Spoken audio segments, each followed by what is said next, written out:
Poa mambo. Fresh poa kaka, utunyaanza nadhani.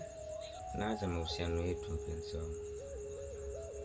Kwa sababu unajua nilikuwa najua nikienda kwa wazazi wako wataniwekea vikwazo vingi kile kiwango alichonitajia. Sasa utaanza kali. Ndio kazi utafuta hela sasa hivi tujue tunafanyaje tupate hela.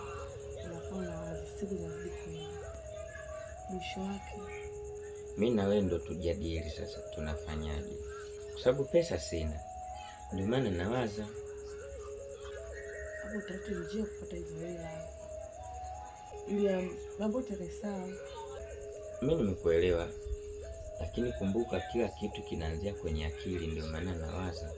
Kwa hata hapa nilipo sio kama haya mawazo hayana faida. Ndio nawaza sasa nafanya nini ili nipate hiyo pesa. Kwa sababu kazi sina, elimu sina, ila nguvu ninazo na nia ninayo.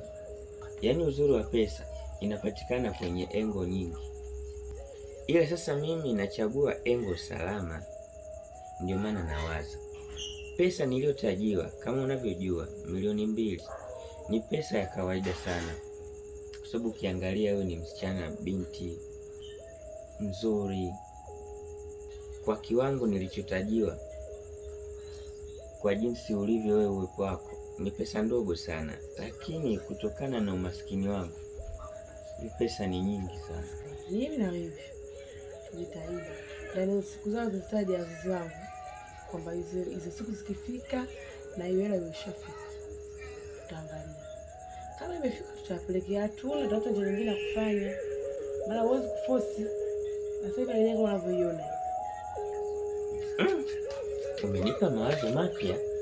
Sawa, mimi nimekuelewa. Ila unadhani nje na kupata pesa tuliambiwa tuitafute. Wewe unadhani ni njia gani nyingine? Tuame mji tu.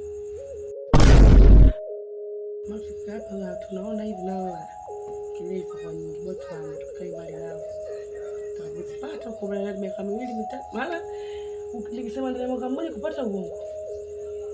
Kwa hivyo niseme. Mbona mazoko kama yananipa furaha hivi? Ila inawezekana. Labda imagine tunasema tunaenda Morogoro. Tunabadilisha namba ya simu kani ama tunafanyaje? Sio sio namba ya simu. Hizo kama simu zetu sio nazo kabisa. Na simu zenyewe tusio nazo? Yaani hiyo mimi tunakushauri hivyo. Sasa wewe kama unaamsha nangu ufai. Tafuta hiyo hela 2,000,000 utapata kulipia. Siku hizo ndio kwa zinakaribia kufika, tutaangalia tushikipata. Akija kizi tuondoke. Miaka 8, miaka 9 sisi. Kweli mpenzi wangu unanipenda. Ndio naondoka sasa hivi kwa shuleni. Sawa, mimi wazo lako nitalifanyia kazi.